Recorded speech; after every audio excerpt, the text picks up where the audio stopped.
자, 우리 하나님 말씀 보겠습니다. 하나님 말씀은 출애굽기 9장 8절에서부터 12절까지입니다. 제가 한 절 읽고 여러분도 한 절 읽고 교독하겠습니다. 우리 마지막 12절은 우리 함께 봉독합니다. 여호와께서 모세와 아론에게 이르시되 너희는 풀무에 제 두 움큼을 가지고 모세가 바로의 목전에서 하늘을 향하여 날리라. 그 재가 애굽 온 땅에 티끌이 되어 애굽 온 땅의 사람과 짐승에게 붙어서 독종이 발하리라. 그들이 풀무의 재를 가지고 바로 앞에 서서 모세가 하늘을 향하여 날리니 사람과 짐승에게 붙어 독종이 발하고 술객도 독종으로 인하여 모세 앞에 서지 못하니 독종이 술객들로부터 애굽 모든 사람에게 발하였음이라. 그러나 여호와께서 바로의 마음을 강팍해 하셨으므로 그들을 듣지 아니하였으니 여호와께서 모세에게 말씀하심과 같더라. 아멘. 우리 잠깐 기도하겠습니다. 거룩하시고 또 자비로우신 우리의 참 아버지가 되시는 여호와 하나님, 우리를 세상에 데리고 오신 하나님께, 또 우리를 세상으로부터 아버지의 하나님 나라로 데리고 가시는 여호와 하나님께 감사와 찬송과 영광을 돌립니다. 우리가 일찍이 여호와 하나님의 이름의 뜻을 잘 알지 못하였고 이스라엘은 여호와의 이름만 나오면 가서 목욕 재개를 하는 정말 일방적인 바르게 알지 못하는 여호와 하나님을 경배한다고 하였었습니다. 그러나 우리가 이사야서 44장 6절에 이스라엘의 왕이시고 여호와의 군대를 무르는 나는 여호와 하나님이라.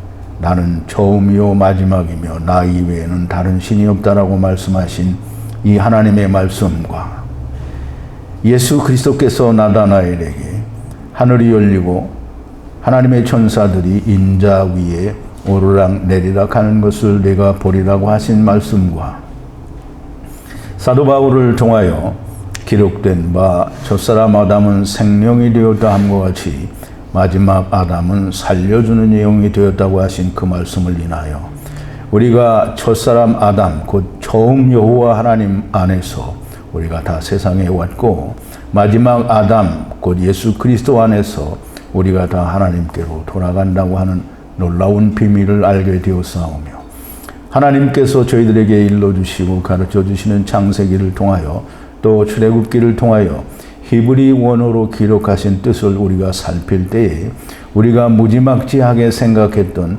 10가지의 심판들이 무슨 뜻인지를 너무나 정확하고 명확하게 이해를 하게 해주시니 우리가 예수 그리스도께서 세상에 오셔서 문둥병자와 중풍병자와 이런 병자들을 고치신 것을 우리가 왜 고치셨는지를 알 수 있으며 우리의 병을 고쳐주신다라고 약속하신 그 약속이 무엇인지 알게 되었으며 그 약속대로 우리가 우리의 병을 고쳐달라고 간구해야 하는 것이 맞는 것을 우리가 알았습니다. 그러나 세상은 육신의 질병을 위하여 하나님께 간구하니 하나님께서 우리를 고쳐주시겠다고 약속하신 그 질병은 상관이 없는 간구를 드리고 있는 것이 너무나 명백한 것으로 나타났습니다. 아버지 하나님, 이제 오늘도 하나님께서 저희들에게 알려주신 각다귀와 또 개구리와 또 파리와 또 독종과 악질 이런 것들을 우리가 다시 한번 깊이 생각해보는 시간을 갖는 중에 오늘은 이제 독종에 대하여 우리가 공부를 할 시간입니다. 하나님께서 저희들에게 지혜와 명철을 주시고 하나님의 성령이 저희들 가운데서 충만하게 하여 주셔서 이 독종이 과연 성경에서 하나님이 우리에게 말씀하시는 독종은 무엇인지 우리가 잘 깨닫고 이해하는 자들이 되게 하여 주시옵소서. 오늘 이 한 시간도 하나님께서 인도하여 주시기를 원하옵고 예수님의 이름으로 기도하옵나이다. 아멘. 자, 이제 오늘은 이 재앙, 그 심판이라고 하는 것 중에 이 5번째라 할지 또는 4번째라 해야 될지 잘 알 수 없는 이 독종의 심판에 대해서 좀 생각을 해보겠습니다. 근데 독종을 이야기하기 전에 우리가 처음에는 피가 물이 피로 변하는 그런 심판을 우리가 공부를 했고요. 그 다음에 개구리, 그 다음에는 이와 파리, 그리고 악질을 공부하고 이제 이 독종이 무엇인지에 대해서 오늘 공부를 하게 됩니다. 파리는 우리가 지난 시간에 공부한 파리는 사람의 계명과 교훈으로 하나님의 계명을 폐하는 자들이 파리다라는 말씀을 드렸습니다. 땅의 티끌을 하나님께서 아론의 지팡이로 치시니 다 파리가 되었으나 그 파리는 아로브라는 어떤 담보물을 변역하다 또는 혼잡하게 하다 또는 혼합하다라는 그런 의미에서 아로브라는 파리라는 단어가 형성이 되었다라고 말씀을 드렸습니다. 그러므로 예수 그리스도께서 오셨을 때 고르반이라는 이런 그 사람의 계명을 가지고 내 부모를 공경하라 하신 하나님의 계명을 폐하는 것을 통하여 너희는 장로들의 유전 곧 사람의 계명을 가지고 하나님의 계명을 폐하는 자들이다라고 이렇게 말씀을 하셨습니다.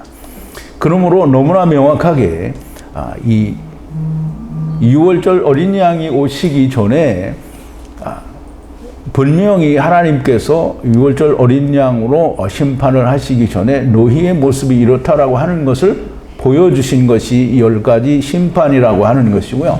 예수님이 십자가에 돌아가시기 전에 세상에서 3년 동안을 가르치실 때 이와 동일한 사건을 다 책망하셨다라고 하는 것을 우리가 반드시 이해를 해야 됩니다. 파리는 이제 모세가 기도를 함으로, 물론 하나님께서 이렇게 기도하라고 하셔서 그렇게 기도를 하고 이 모세의 말대로 하나님께서 파리를 다 제거해 주셨습니다. 즉 다시 말하면 담보, 곧 유다, 곧 예수 그리스도의 진리를 변역하는, 혼합하는, 즉 짬뽕을 만드는, 그래서 이것도 옳고 저것도 옳다라고 말을 하는 이스라엘을 심판하셨기 때문에 이제 예수 그리스도로 말미암는 복음에는 파리는 존재하지 않습니다. 그러나 여전히 파리로 남는 자들은 율법을 지키는 자들이 파리로 남는 자들이 됩니다. 이 파리를 하나님의 말씀, 곧 예수 그리스도께서는 하나도 남김없이 다 제거를 하셨습니다. 이 말은 율법이 성취가 되었다라고 하는 말씀이 됩니다.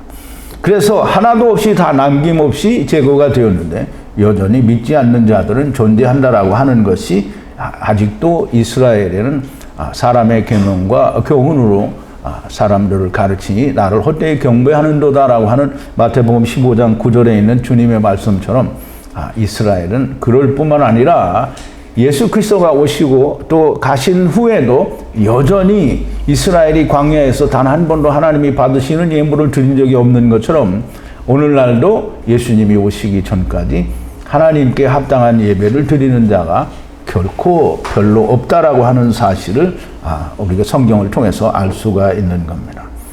파리가 제거된 후에 하나님께서는 악질을 보내주시는데요. 이 악질이 뭐냐면 데베르라는 말인데요. 데베르는 스트롱 코드가 1698이고요. 다바르라고 하는 스트롱 코드가 1696. 다바르라는 말은 문을 들어가고 나오는 말씀을 이야기하는 그 말씀이 다바르입니다. 그러면 문을 들어가고 나오는 말이 그 하나님의 말씀이 다른 것과 혼합이 되어서 변질이 되니까 그게 데베르가 된 겁니다. 그래서 그걸 악질이라고 하는데요. 악질이라는 사전적 의미는 흑사병이라고 그렇게 사전이 정의를 하고 있습니다. 그런데 예수님 당시에도 흑사병이 있었는지 그건 잘 모르겠는데요. 뭐 쥐가 있었을 테니까 흑사병이 있었을 수도 있겠죠. 근데 흑사병은 걸리면 거의 대부분 뭐 100%에 가까운 그런 사람들이 이 병에 걸리면 다 죽게 되어 있습니다. 즉 다바르라는 하나님의 진리의 말씀이 왜곡되고 변질된 사람들은 다 하나님의 나라에 합당치 않다. 즉 하나님의 나라를 들어갈 수 없다라는 말씀이 됩니다. 그 악질이 누구에게 오느냐 하면 소와 양과 그리고 말과 나귀와 약대에게 오는데요. 미크네라고 합니다. 미크네는 하나님의 나라를 안식의 말씀을 이루기 위해서 세상으로 떠나온 물고기들을 말하는데요. 그 사람을 말합니다.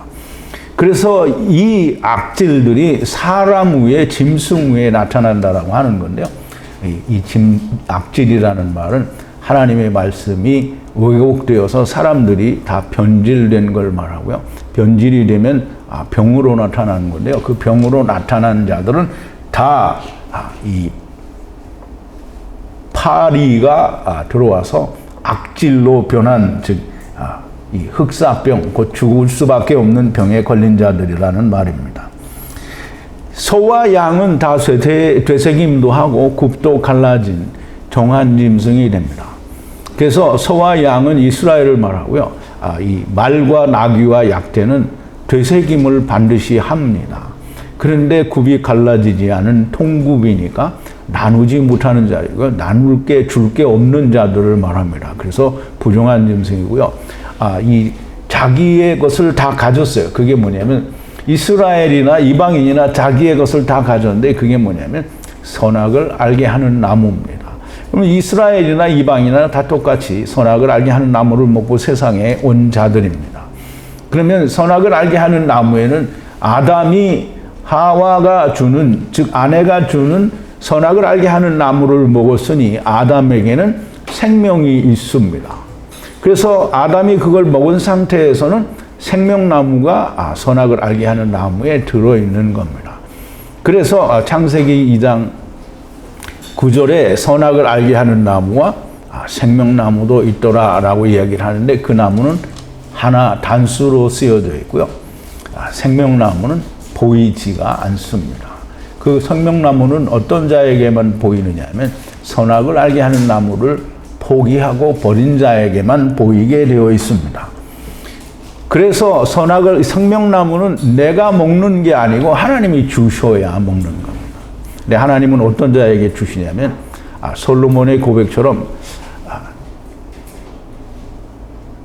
헛되고 헛되니 모든 것이 헛되도다라고 고백한 자에게 주님이 오신다라는 말입니다. 그러면 솔로몬은 아내가 1000명이 있었던 사람이고요. 이 세상에서 가장 큰 부자였던 사람이고 가장 큰 나라를 가졌던 사람입니다. 이 사람이 인생은 허무하다고 하는데 다 해봤으니까 허무한 것을 알지 않겠느냐. 해보지 않아도 인생은 허무한 걸 알게 돼 있습니다. 만약에 솔로몬만 알 수 있다고 하면 그러면 이 세상 사람들은 아무도 구원을 받을 수가 없겠죠. 그렇지만 이스라엘에 예수님이 만난 사람은 병든 자 말고도 과부와 고아와 가난한 자 그리고 세리, 죄인들을 주님이 만나셨습니다. 그러므로 허무하다, 지금 세상은 헛된 것이고 세상에서는 얻을 게 아무것도 없다라고 하는 걸 깨닫고 그 일로 말미암아 괴롭고 고통스러운 자에게 하나님이 오신다라는 말입니다. 그러면 이스라엘과 이방인에게 동일하게 데베르, 곧 악질, 흑사병이라고 하는 게 온 건데요. 이런 일들은 미크네, 즉 소와 양, 그 다음에 말과 나귀, 약대들에게도 동일하게 온다라는 말인데요. 그 중에는 이 소자, 예수님께서 말씀하시는 소자, 마태복음 25장에 나오는 양과 염소의 심판인 양들, 곧 소자들이 반드시 있다라고 하는 말씀이 됩니다. 그런데 이런 일들은 고센 땅에 있다라고 표현을 하셨고요. 이런 일들이 내일 말씀 안에서 후에 이런 일들이 정하신 때에 일어난다라고 말씀을 하셨습니다. 이제 악질을 보내셨는데도 여전히 바로가 하나님의 백성들을 보내지 않습니다. 하나님의 백성들을 바로가 보내지 않는 게 아니고요. 바로는 율법입니다. 율법을 지키는 자들이 스스로 나가지 않는 걸 말합니다. 그래서 여호와 하나님께서 모세를 향하여 아론을 향하여 말씀하시기를 이렇게 얘기를 합니다. 그러면 모세에게는 한 번을 말하고요. 아론에게는 두 번을 말씀하셨다라는 말이 되는데요. 어떤 말씀을 하셨느냐 하면 화로의 재 한 움큼을 물론 우리말 번역에는 두움쿰이라고 그렇게 번역이 되어 있는데요. 이 단어는 이 호멜이라는 그런 단어인데요. 호펜이라는 단어인데 이게 우리말 번역에는 두 손으로 이렇게 채우는 것으로 기록이 된 것, 번역이 된 데도 있고요. 그냥 한 줌으로 번역이 된 데도 있고 그렇습니다. 그래서 뭐 어떤 걸 취하든지 그러면 여러분의 선택이고요. 번역에서는 두 또는 하나라는 그런 표현을 했는데요. 저는 한 줌이라는 선택을 하겠습니다. 한 줌의 그 화로라고 했는데요. 화로는 키부샨이라는 말인데요. 용광로와 같은 말입니다. 그럼 이제 이 불로, 용광로의 불로 태워진 재. 이 재는 티끌이라고 하는 아파르가 아니고요. 여기서는 이 재가 그 피아흐라는 말입니다. 그럼 피아흐라는 말은 하나님께서 이미 삼키신 것을 말해요. 그래서 피아흐, 즉 한 줌을 한 주먹에 또는 두 주먹에 가득 채웠다라고 하는 말은 이루어졌다라는 그런 뜻이 됩니다. 그것을 모세가 바로의 눈앞에서라고 얘기를 합니다. 그럼 바로가 이집트의 그 파로 황제 앞에서 이걸 뿌리라는 말이 아니고요. 율법을 지키는 자들 앞에서 이 재를 뿌리라는 말입니다. 그러면 이 뿌리다라는 말은 이게 어디에 뿌리냐면 하늘에 뿌리는데요. 샤마임에 뿌리라는 말인데요. 샤마임은 우리가 너무나 명확하게 잘 아는 대로 하나님의 나라도 샤마임이고 궁창도 샤마임입니다. 궁창도 샤마임이라고 부르는 데는 하나님만의 특별한 이유가 있습니다. 물론 사람들은 그 이유를 잘 이해를 못할 수도 있습니다. 성경에서 말하는 거의 모든 경우에 이 뿌리다라는 말은 레위기를 공부하게 되면 다 나오게 되는데요.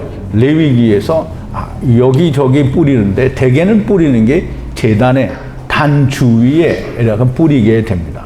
그래서 단은 미즈베아흐라고 해서 하나님께 드려지는 예물을 올려놓고 태워서 올려드리는 그런 제단을 미즈베아흐라고 하는 건데요.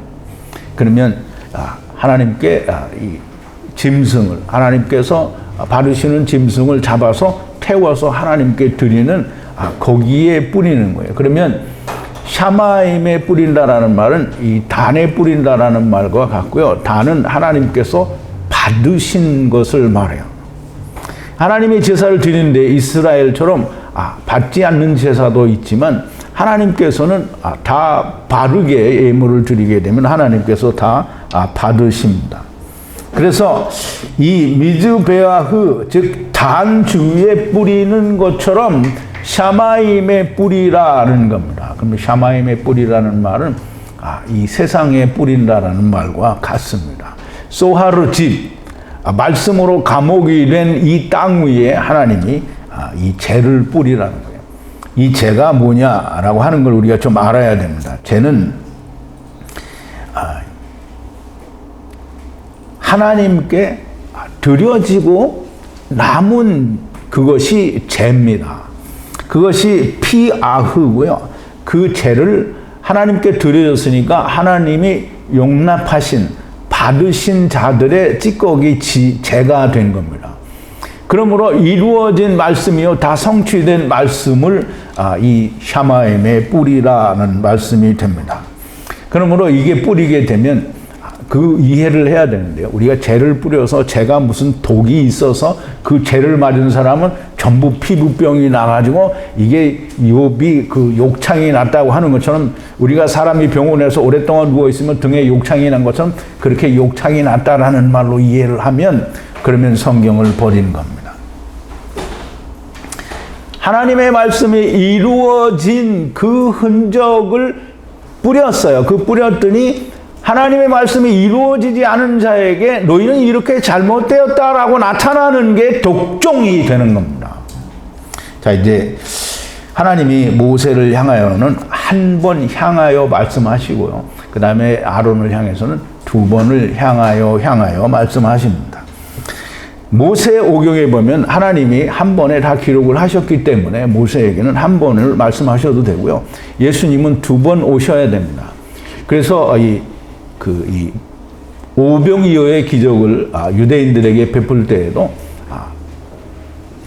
5,000명을 먹이고 그리고 12광주리가 남았습니다. 12광주리는 이스라엘을 말합니다.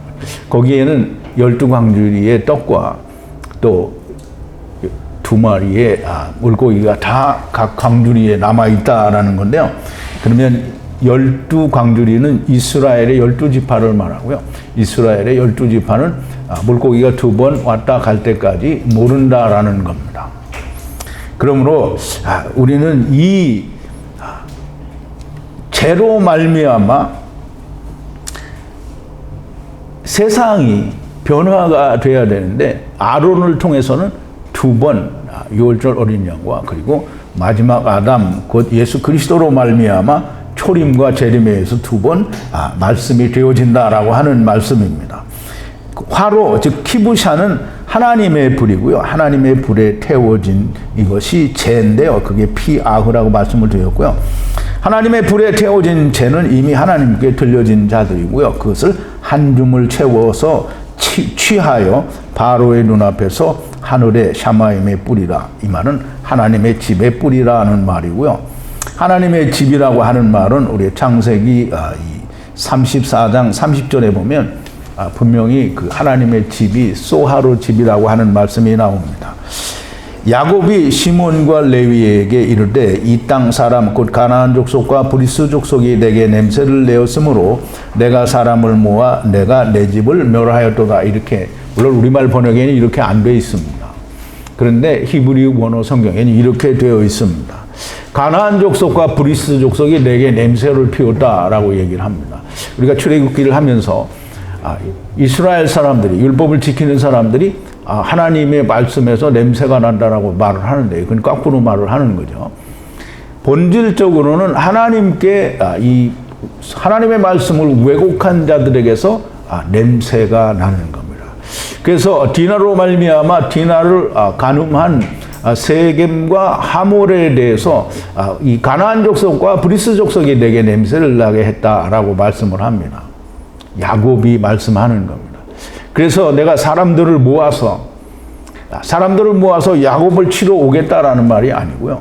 야곱이 사람들을 모아서 즉 다 모아서 둘째 사망에서는 다 모아가지고 내 집을 내가 멸하였다라는 말입니다. 그러면 하나님께서 내 집을 삼키셨다라는 말이고요. 둘째 사망을 예언하신 것이 됩니다. 또 우리 창세기 39장 20절에 가면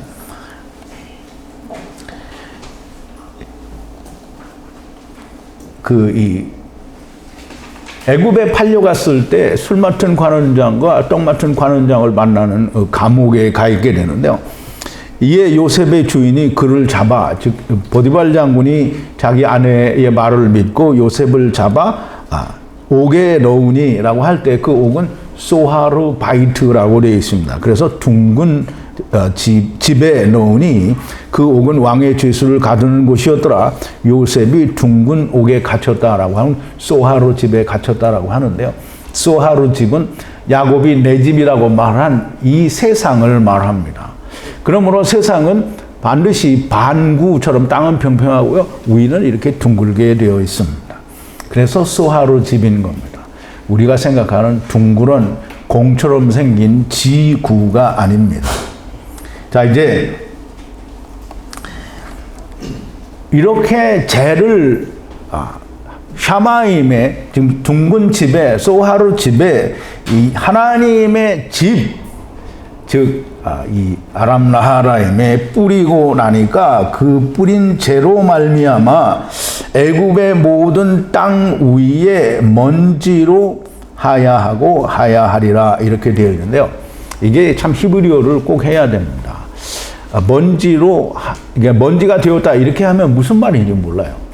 먼지로 하야하고 하야하리라 이렇게 되어 있으니까 그 죄를 뿌리면 사람들이 먼지 아바크로 하야하고 하야하리라 이랬는데요.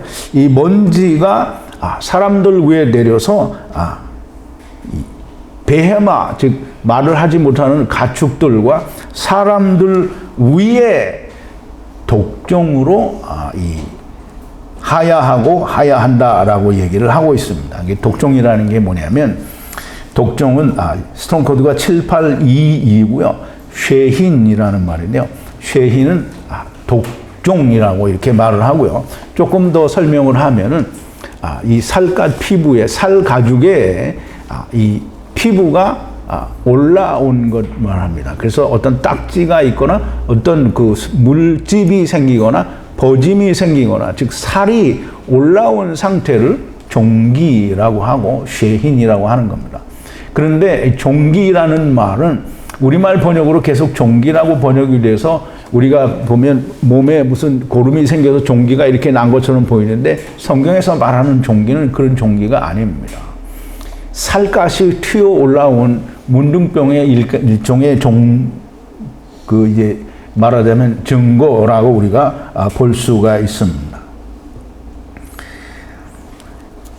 짐승 위에 또는 사람 위에 독종으로 하야하고 하야하였다. 이 말은 하야하고 하야하였다라는 말은 오고 또 그렇게 간다라는 말이에요.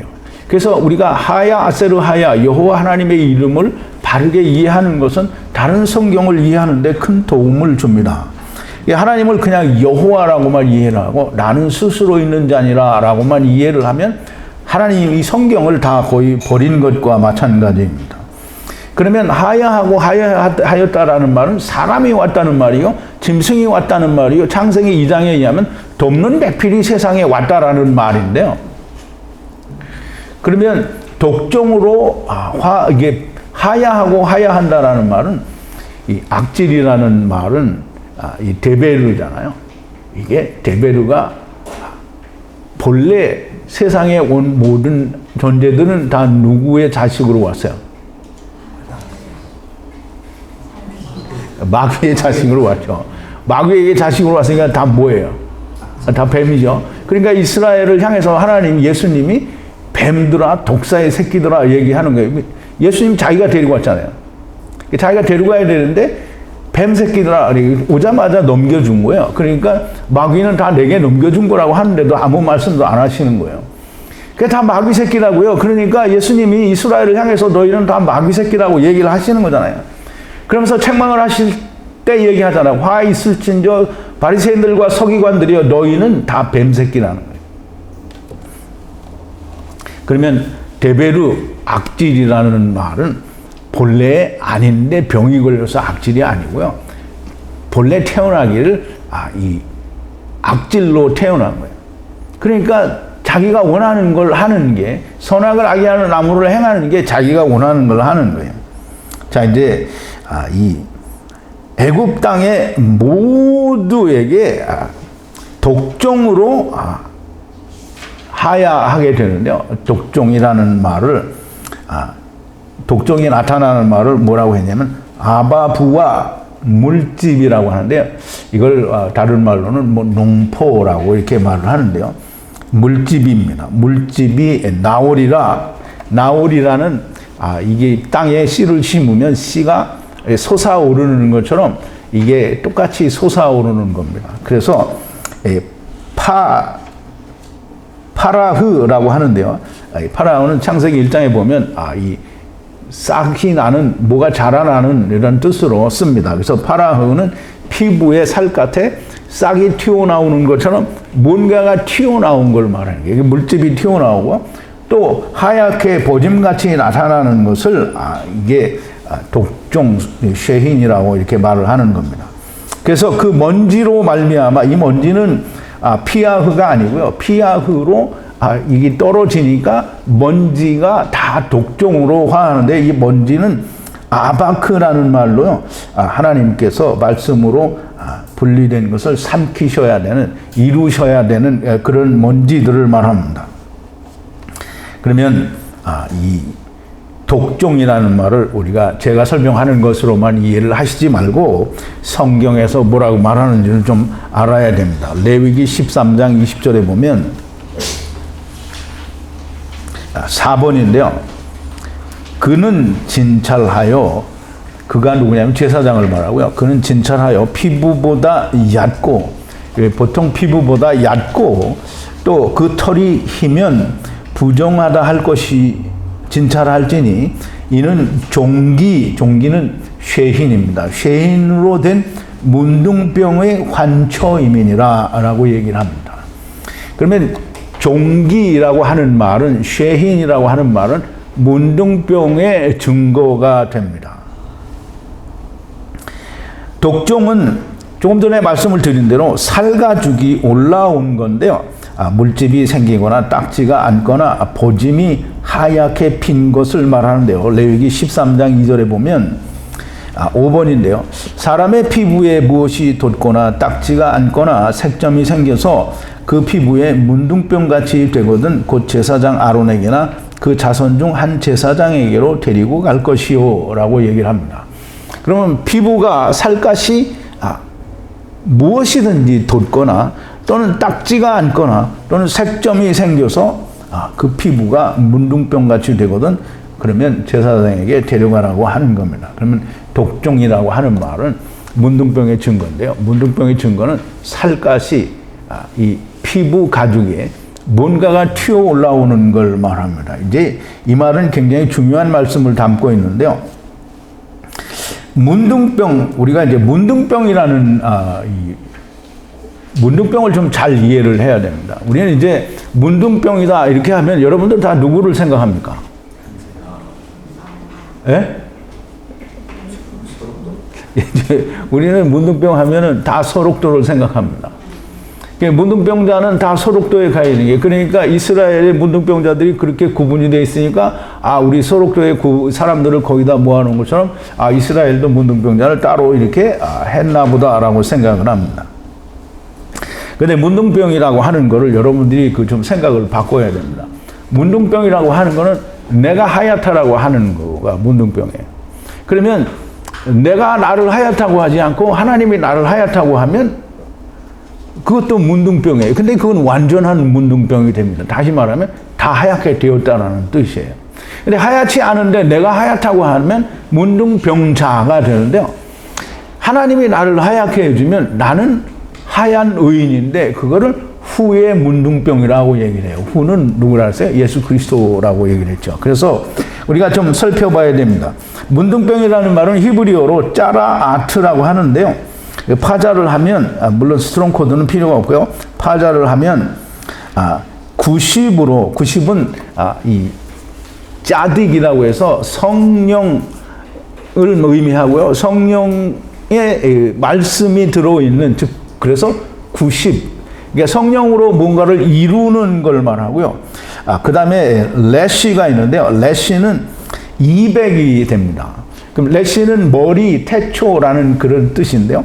태초에 하나님께서 말씀을 이루게 하기 위해서 그래서 레시는 200이에요. 그럼 분리해버린 존재들인데요. 그것이 다시 땅에서 하늘로 분리될 때에도 레시를 씁니다.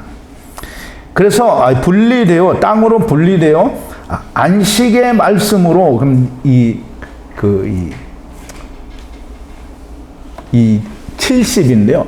아인은 70인데요. 이게 안식의 말씀입니다. 안식의 말씀으로 트라고 하는데요. 트는 400이에요. 근데 알파벳 중에 맨 마지막 400인데요. 400세겔. 이게 아브라함이 이 막벨라고를 400세겔을 주고 샀다라는 데서 우리가 착안을 해내고 또 생각할 수 있는, 인생이 세상을 마치면 400세겔을 내는 겁니다. 그러면 땅에서 자기 인생을 마친 게 400이고요. 그 400세겔을 내는 것이 문둥병입니다. 그러면 우리가 세상에 왔다가 이 세상에서 이루든지 못 이루든지 자기가 인생이 다 해서 죽으면 문둥병이 다 끝난 겁니다. 문둥병이 이루어졌단 말이에요. 그런데 아직 그리스도 안에 있지 않는 소자가 아닌 큰 자들은 음부에 가서 좀 기다려야 되죠. 슬피 울며 이를 가는 일을 예수님이 다시 오실 때까지 영원토록 해야 됩니다. 그러면 이 문둥병은 머리부터 발끝까지 하얗게 되는 것이 문둥병인데요. 레위기 13장 12절 13절을 한번 보면 프린트 6번인데요. 제사장의 보기에 문둥병이 그 피부에 크게 발하였으며 그 환자의 머리부터 발까지 퍼졌거든 그가 진찰을 할 것이요 문둥병이 과연 그 전신에 퍼졌으면 그 환자를 정하다 할지니 다 희워진 자인즉 즉 정하거니와 라고 얘기를 합니다. 그러면 이것이 후의 문둥병이 되는 건데요. 우리가 하얗게 되는 것은 내가 하얗게 될 수 있는 길은 있어요? 없어요? 없습니다. 그러면 내가 하얗게 될 수 있는 방법은 오직 예수 그리스도에 의해서만 하얗게 되는 거예요. 그러면 후의 문둥병이라는 즉 예수 그리스도에 의해서 라반 곧 하얀 자가 되면 어디부터 머리까지 발까지 머리부터 발까지 하얀 자가 되면 그는 정하다는 거예요. 의인이라는 거죠. 그래서 그것을 후의 문둥병이라고 얘기하고요.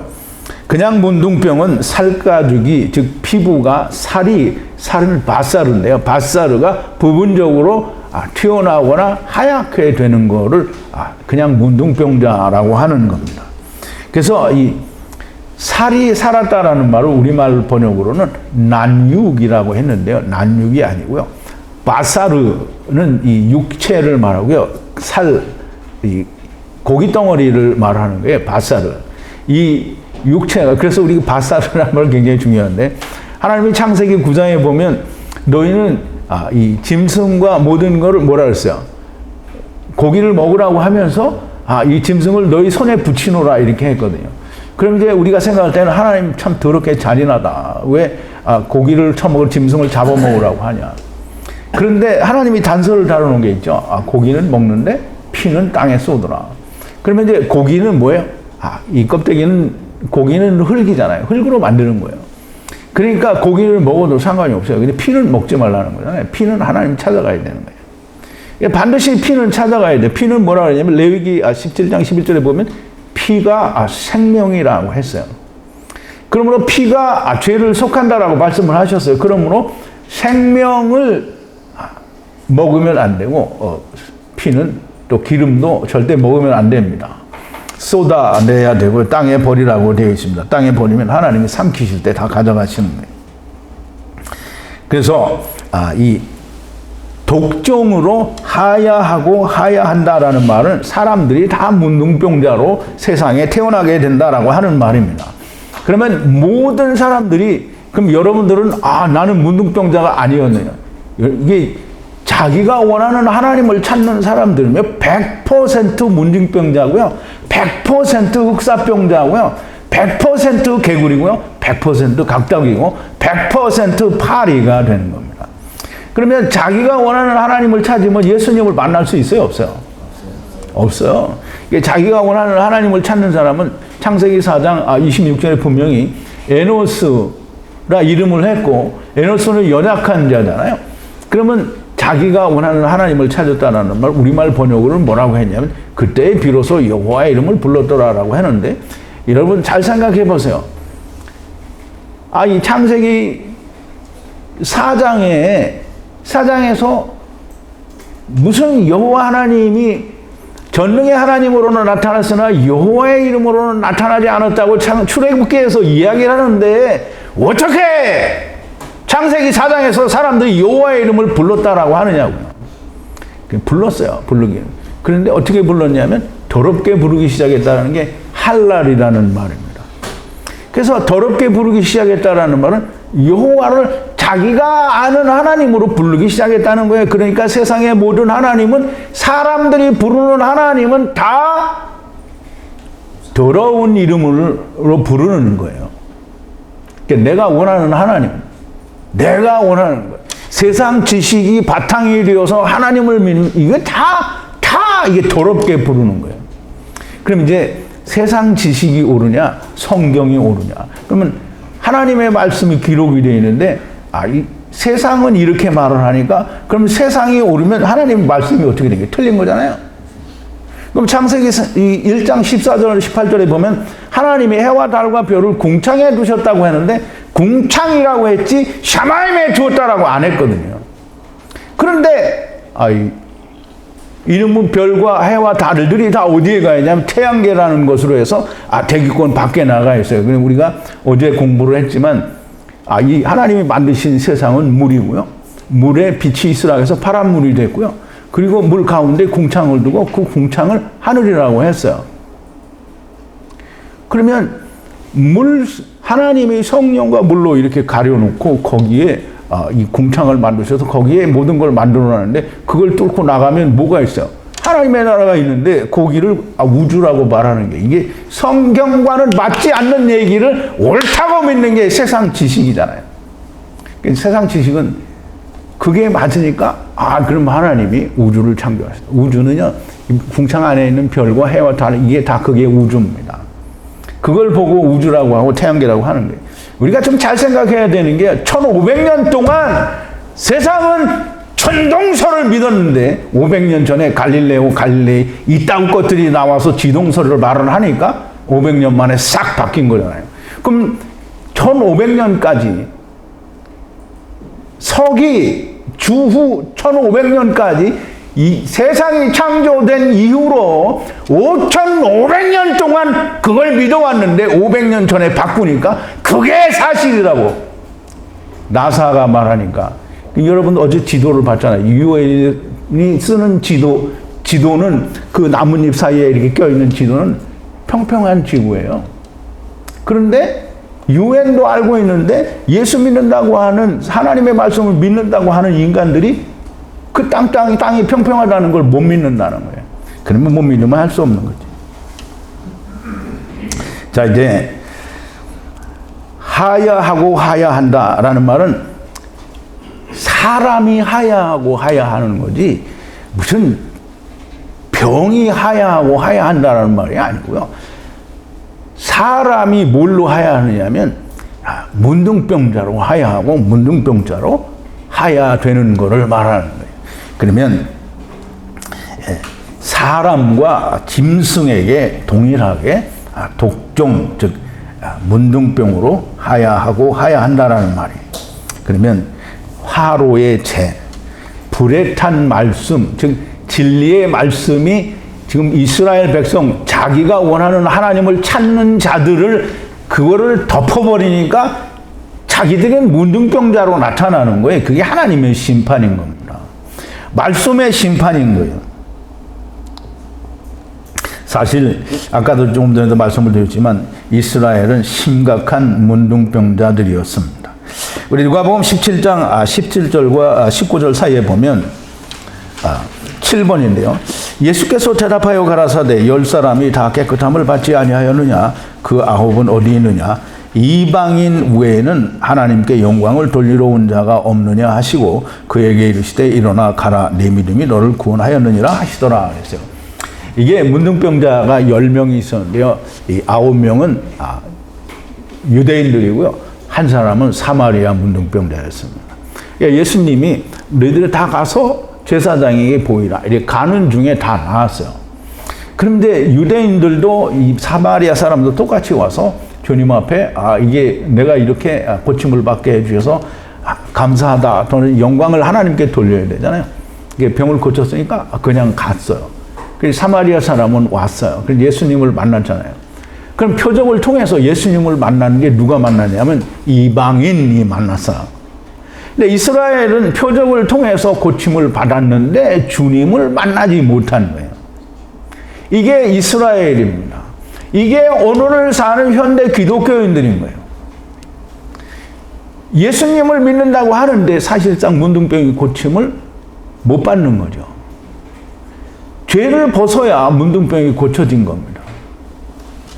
자, 이제 문둥병을 고쳤는데 자기가 뭘 고쳤는지 모르는 거예요. 이게 이스라엘만 심각한 문둥병자가 아니고요. 이스라엘은 문둥병이 몇 명이에요? 9명이잖아요. 그럼 하나가 더 와야 돼요. 그럼 10이 되려면 다 채워줘야 되려면 하나가 더 와야 되죠. 예수님이 와서 채워줘야 되는데 예수님을 안 믿잖아요.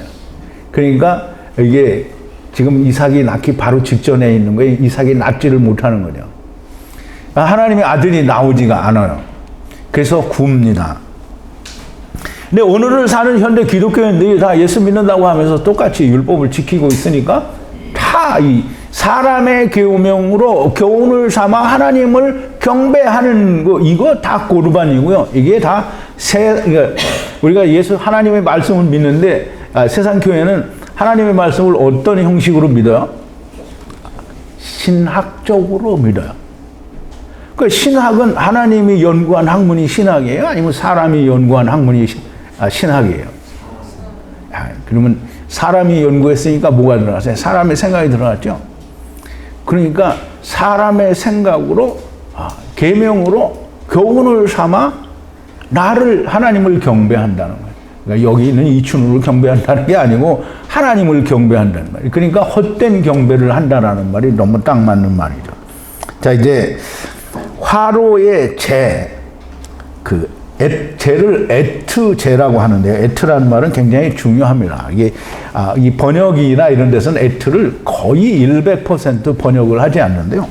에트라는 말은 사전적 의미로 본질 또는 실제라는 그런 뜻을 가지고 있다라고 사전은 설명을 합니다. 그런데 그 사전에 설명이 돼 있는데 번역에서는 단 한 번도 제대로 번역을 한 적이 없다라는 말이죠. 그러면 에트제, 본질의 제는 피아흐라고 그랬죠. 그럼 화로에 탄 제, 이 본질이죠. 본질은 하나님의 말씀이 이루어진 걸 말합니다. 그 제를 취하여 바로의 면전에 서서, 즉 바로의 면전이라는 말은 율법의 앞에서 그거를 뿌리라는 거예요. 에트 모세가 하늘 샤마임에 뿌리니, 자라크 뿌린다라는 말은 자라크인데요. 아마드 거기에 서서 뿌리니, 모세가 이 짐승 뿌리니 짐승과 사람에게, 즉 사람은 아담을 말하고요. 이 땅에 와 있는 모든 사람을 말하고, 아담이 데려온 다른 돕는 배필은 이 짐승들을 말합니다. 새와 짐승과 이제 가축, 물고기들을 말하는 건데요.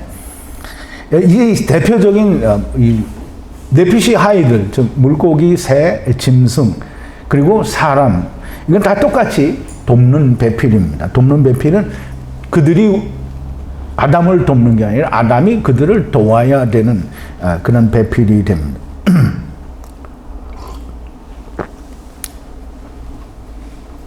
즉 짐승 베헤마와 사람 아담에게 이 독종으로, 문둥병으로 하야하였다라는 말이 됩니다. 불에 탄 재를 취하여 면전에, 율법의 면전에서 하늘에 뿌리니 바사르가 살아있는, 바사르는 살, 가죽, 이 피부가 살아났다라고 하는 건데요. 살이 튀어 올라온다라는 말이고요. 바사르 곧 육체가 살았다는 말은 내가 살았다는 말이요. 내가 살았다라는 말은 내가 원하는 하나님을 더 열심히 믿는 자를 말하고요. 내가 알고 있는 지식이 하나님이 말씀하신 것보다 우선하는 자는 다 문둥병자라는 말입니다. 불에 탄 말씀으로 심판을 하니까 이 땅에 온 자들은 다 이 개구리요, 각닭이요, 또 이 팔이요, 악질이요, 또는 독종이라고 하는 그런 말씀이 됩니다.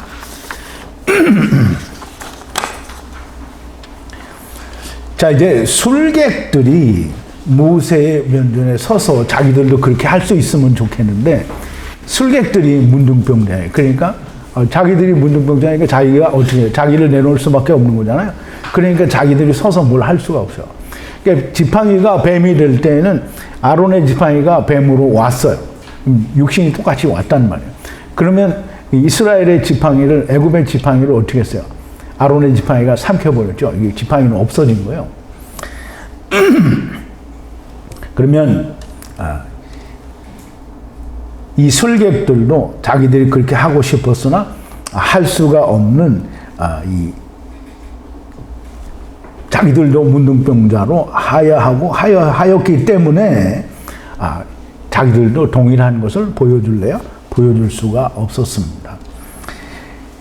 애굽의 모든 술객들, 이제 우리가 이제 잘못 생각하면 술객들을 애굽에 있는 특별한 마술을 하는 사람들을 술객들이라고 생각할 수 있는데요. 내가 나를 뱀이라고 하는 자는 다 술객들입니다. 이게 뭐냐면 내가 나를 의롭다고 하니까 의롭지 않은데 의롭다고 말하니까 다 술객들이죠. 그러니까 우리가 특정한 이 애굽 땅에는 마술사들이 있어서 마술사들만 이런 일을 하는가 보다라고 하는 게 아니고요. 바로 율법을 지키는 모든 자들은 다 마술사, 술객들이고요. 그 술객들은 다 문둥병자로 다 나타났으므로 어떻게 다 문둥병자가 아니어야 문둥병자로 보여질 수 있는 거잖아요. 문둥병자가 또 문둥병자로 나타나는 것은 있을 수가 없는 일이잖아요. 그래서 독종이 튀어나왔다. 즉 땅의 모든 자가 문둥병자가 되었기 때문에 술객들도 그렇게 할래야 할 수가 없었다라는 말이고요. 술객들이 모세의 면전에 설 수가 없었습니다. 이미 독종이 그 전체에 다 퍼졌기 때문에 발하였기 때문에 이 애굽의 술객들도 자기를 세우는 일을 하고 있는 것이니 문둥병자로 남아있는 겁니다. 그러면 이 애굽은 세 번을, 즉 다시 말하면 가돌, 큰 자들이라고 하는 자들은 세 번, 즉 작은 자, 소자와 큰 자, 소자와 큰 자, 즉 첫사람 아담 안에서 온 자들이 다 소자가 있고요. 또 마지막 아담 안에서도 소자가 있는데 마지막 예수 그리스도의 심판 때 후에는 다 남은 자들이 됩니다. 그러니까 거기엔 카탄이 없고요. 그냥 다 남은 자들이 됩니다. 그래서 세 번을 남는 자가 되고요. 둘째 사망까지 그렇게 남는 자가 됩니다. 독종이 하야하였다라는 것은 아버지를 떠난 모든 자가 자기가 원하는 하나님을 찾는 자들이다라는 말씀입니다. 창세기 4장 26절을 아까 조금 전에 소개를 드렸는데요. 프린트 8번에 보면 셋도 아들을 낳고 그 이름을 에노스라 하였으며 그때의 사람들이 비로소 여호와의 이름을 불렀더라. 신학자들은 이 말을 무슨 말이라고 하느냐면 셋이 누구를 낳았어요? 에노스를 낳았잖아요. 그랬더니 에노스는 이게 범죄 집안의 자손이고 셋의 지파가 또 따로 있는 것처럼 말해요. 에노스가 셋의 아들인데 무슨 헛소리를 하고 있는 거예요. 그러니까 이 비로소 여호와의 이름을 불렀더라는 말은 이 사람들은 여호와를 몰라요.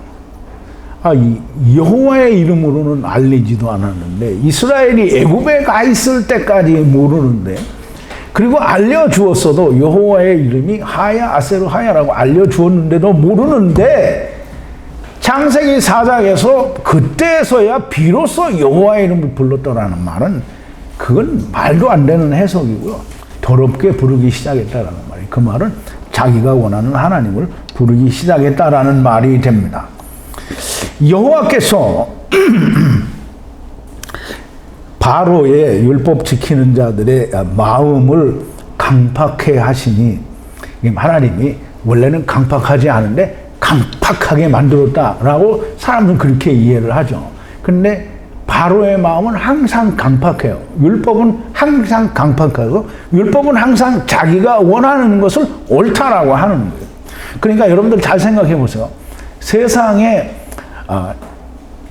사람들이 이야기할 때 그래 네 말이 옳아 이렇게 말하는 사람들 그렇게 많지 않아요.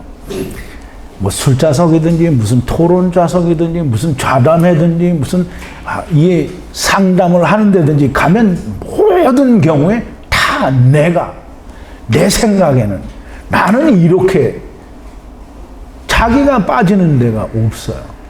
그러니까 내가 살아있는 자들이, 내가 살아있는 자는 다 강팍한 자입니다. 그럼 이제 예수 그리스도를, 나는 세상에서 모세처럼 자기를 수로 제거한 자는 자기가 죽었잖아요. 그럼 내놓을 게 뭐가 있어요? 근데 죽은 걸 자꾸 내놓으면 죽은 자를 내놓는 거잖아요.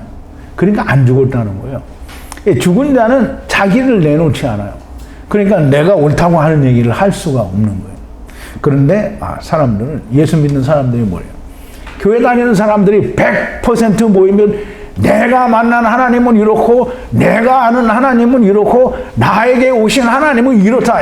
내가 원하는 하나님을 다 말을 해요. 그러니까 다 자기가 원하는 하나님을 말을 하는 거지 하나님이 내게 나타나셔서 보여주신 그 하나님을 말하지 않는다라는 거예요.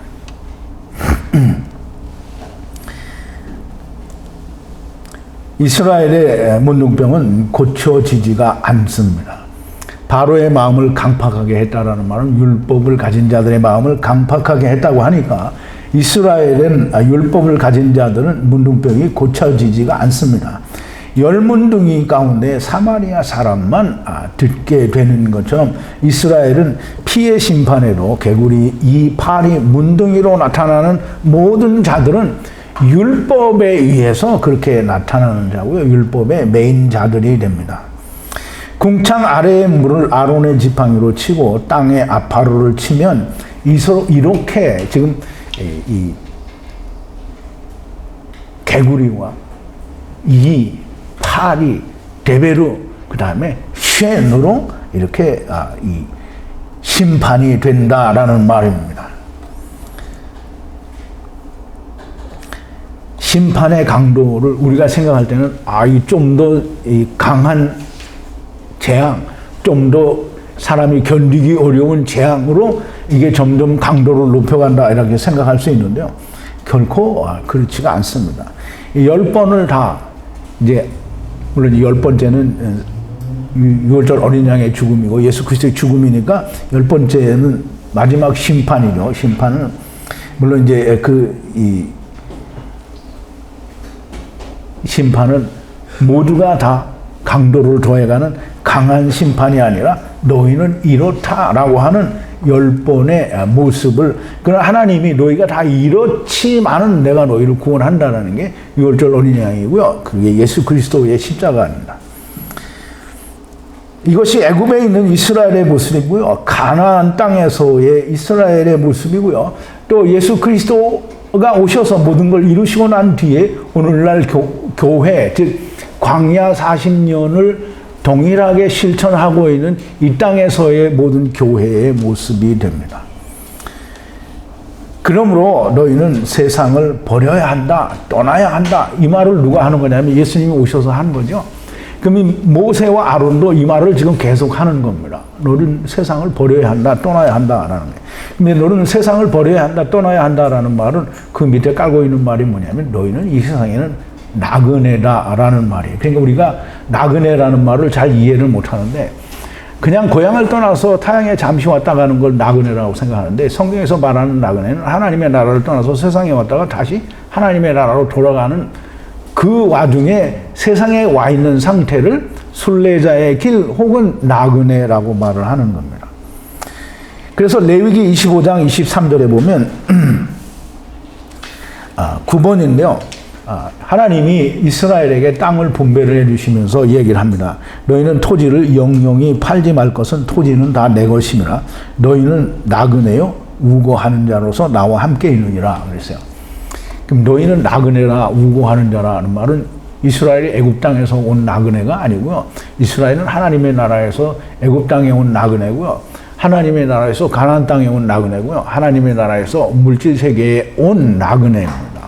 그래서 그 나그네의 상태를 벗으려면 육신의 집, 장막집을 벗어야 되는 겁니다. 예수 그리스도 안에서 벗으면 너무나 다 마땅하게 소자, 카탄이 되는 거고요. 그리스도 안에서 벗지 않으면 가돌이 되고요. 다 음부를 거쳐야만 됩니다. 그래서 이 히브리서 11장 13절에는 보면 나그네라고 고백한 사람들이 하늘에 있는 예루살렘 성을 만나게 됩니다.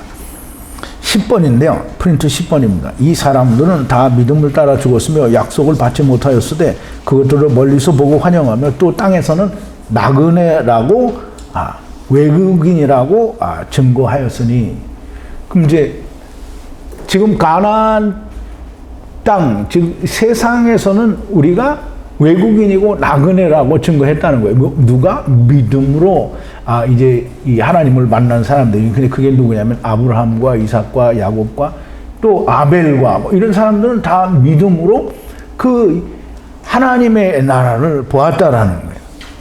그래서 외국인이다, 나그네라고 증거하였다라고 하는 겁니다. 그럼 이제 우리는 이 세상에서는 나그네고 우리는 잠시 다녀가는 자니까 예수님이 세상에 오셔서 우리에게 뭘 보여주시냐면 너희가 이 세상을 이렇게 버리라는 거예요. 그럼 내가 세상을 버리고 하나님의 나라로 가는 걸 보여줄 테니 너희도 똑같이 그렇게 오라는 거예요. 그래서 어떻게 말씀하시냐면 너희도 나를 따르려거든 너희 십자가를 지고 나를 따르라는 거예요. 그렇지 않으면 내게 합당치 않다라고 말씀을 하시죠. 그래서 마태복음 16장 24절에 보면 11번인데요. 이에 예수께서 제자들에게 이르시되 아무든지 나를 따라오려거든 자기를 부인하고 자기 십자가를 지고 나를 쫓을 것이니라. 이건 뭐 제가 수도 없이 말씀을 드리는 건데요. 예수님이 자기는 십자가를 지고 너는 십자가 질 필요 없으니까 그냥 너는 나를 믿기만 해 이렇게 말씀 안 하셨단 말이에요. 그런데 세상의 기독교인들은 다 뭐라고 하냐면 예수님이 십자가를 지셨으니까 나는 믿기만 하면 돼 이렇게 말을 하는데요. 그렇지가 않은 거예요. 구약에서 짐승들이 죽을 때 내 죄를 거기다 전가해서 짐승이 죽었으니까 내가 죽은 거하고 똑같은 거예요. 그러면 예수 그리스도가 죽으셨으니까 나도 죽은 거예요. 그래서 같이 죽어야 되는 거예요. 예수님은 세상을 이렇게 버리라고 얘기했는데 이 세상 교회는 뭐라고 하느냐면 예수님이 우리를 대신하여 죽으셨으니 우리 죄가 없어졌으니까 우리는 그냥 땅의 복만 받으면 된다 이렇게 얘기하는 것과 하나 다르지 않다는 거예요. 예수님은 세상을 버리심으로 하나님의 나라를 얻었는데 우리는 세상을 안 버리고 세상 것도 얻고 하나님의 것도 얻는다라는 이런 망발을 하고 있는 거잖아요.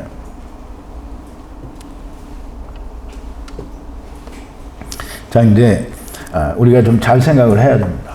우리 고린도전서 15장 50절에 보면 이렇게 사도 바울은 얘기합니다. 형제들아 12번인데요. 형제들아 내가 이것을 말하노니 혈과 육은 하나님의 나라를 유업으로 받을 수 없고 또한 썩는 것은 썩지 아니하는 것을 유업으로 받지 못하느니라. 이 말을 사람들이 잘해요. 많이 하고 그냥 주절주절 잘 읊어대요. 그런데 혈과 육은 하나님의 나라를 유업으로 받지 못한다. 이 말은 혈이 뭐예요? 그리고 육은 뭐예요? 이게 육체를 가진 이 존재는 하나님의 나라를 유업으로 받을 수 없어요. 그러면 우리가 세상에 올 때 하나님의 집을 먹고 장막집을 입었잖아요. 흙집을 입었단 말이에요. 그럼 하나님의 집을 도로 가지려면 뭐예요? 세상의 흙집을 버려야 되잖아요. 흙집을 버리면 하나님의 영이 나와서 어디로 가요? 아브라함 품으로 가든지 음부로 가든지 가야 되는 거 아니겠어요? 그렇게 가는 거예요. 혈과 육은 하나님의 나라를 유업으로 받을 수 없어요. 그렇기 때문에 예수님이 하나님의 나라를 다시 받으려거든 고린도후서 5장에 나오잖아요. 고린도후서 5장 1절에 땅에 있는 육신의 장막집이 무너지면 우리에게는 하늘에 있는 하나님이 손으로 짓지 아니하신 영원한 집이 있다라고 하는데 그게 오이키테리온이고요. 그게 곧 하나님의 천사들이 버리고 온 하나님의 집을 말하는 거예요. 그걸 어떻게 하냐면 도로 돌려준다고 했어요. 그럼 그거 돌려주는데 흙집을 가지고 되겠어요? 흙집을 벗어야 됩니다. 그러니까 예수님이 그걸 벗은 거예요. 벗는 걸 보여줬는데 나는 안 벗고 달라고 하면 미친 소리 하는 거잖아요.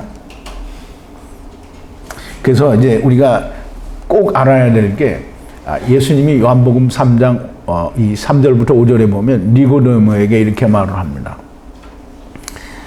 사람이 거듭나지 아니하면 하나님의 나라를 볼 수가 없다 이렇게 얘기했는데요. 이게 우리말 번역으로 하니까 참 의미가 별로 없는 거예요. 거듭난다라고 하면 다시 태어난다라는 거잖아요.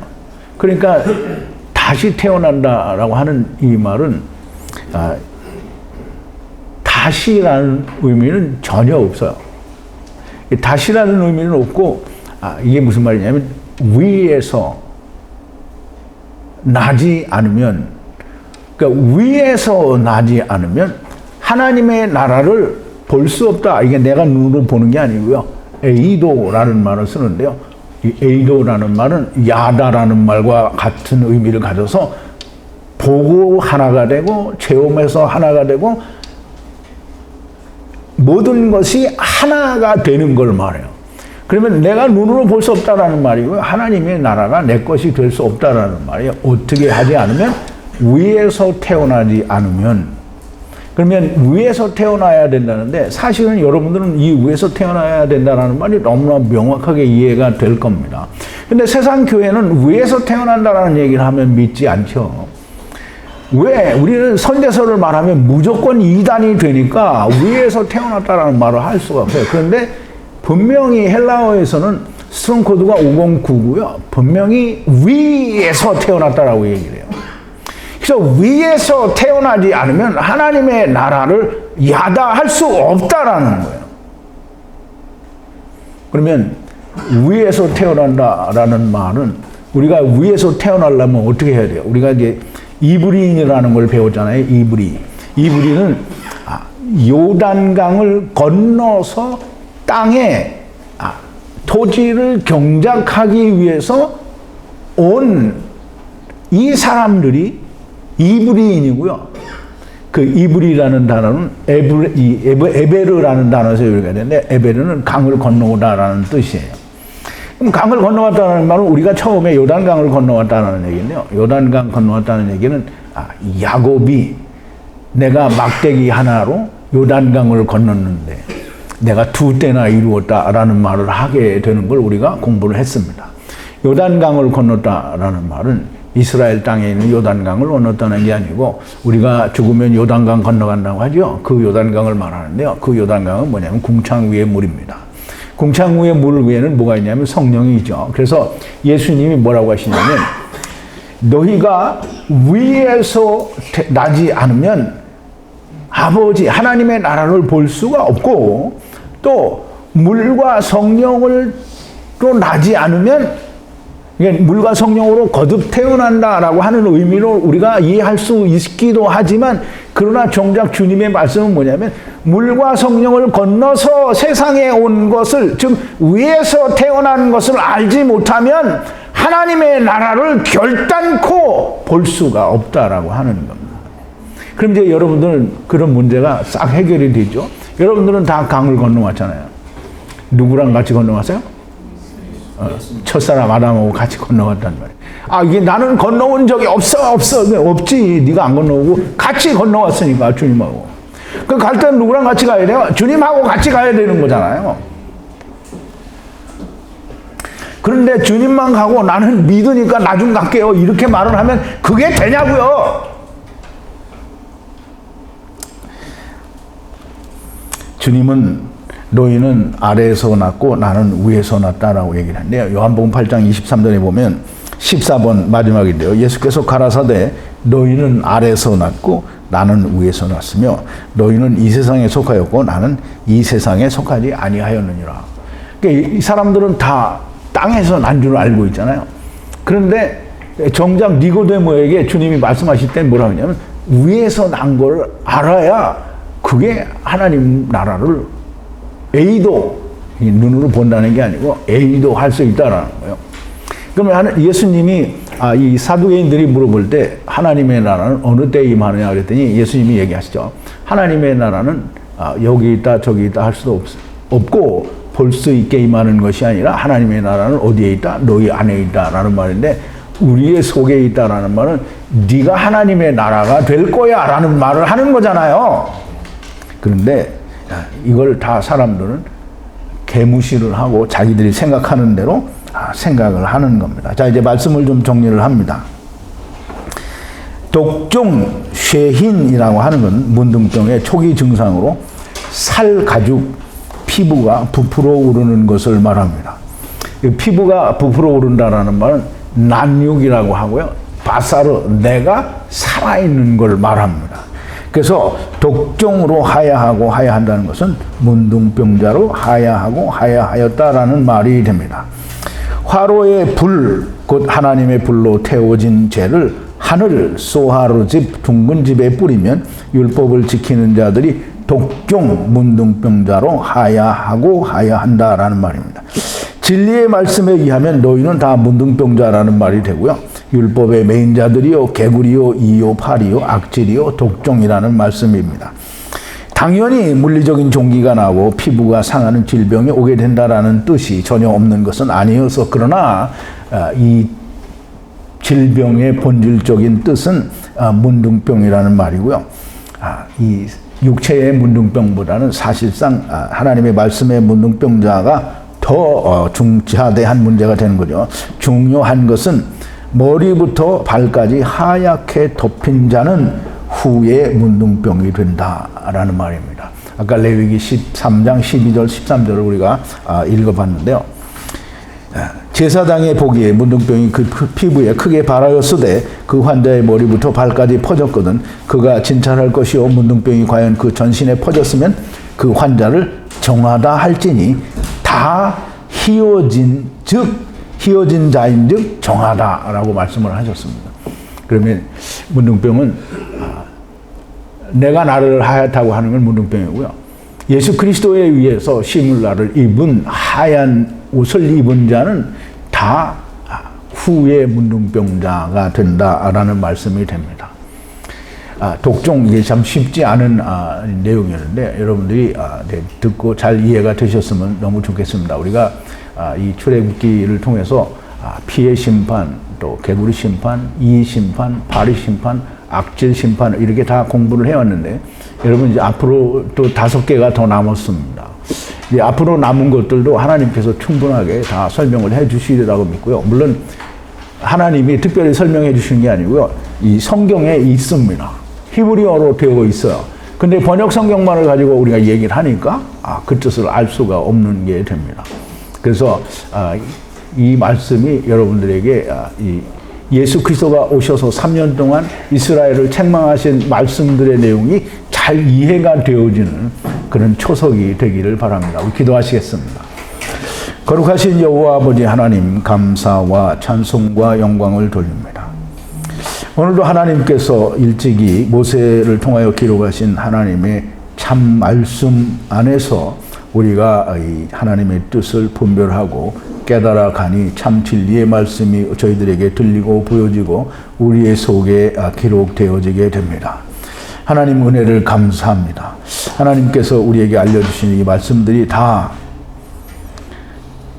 야다 또는 헬라어로는 에이도라고 하는 이 은혜가 저희에게 있게 하셔서 우리로 하여금 하나님께서 바울을, 베드로를, 모든 제자들을 사용하신 것처럼 또한 사용하실 수 있는 자들이 되게 하여 주시옵소서.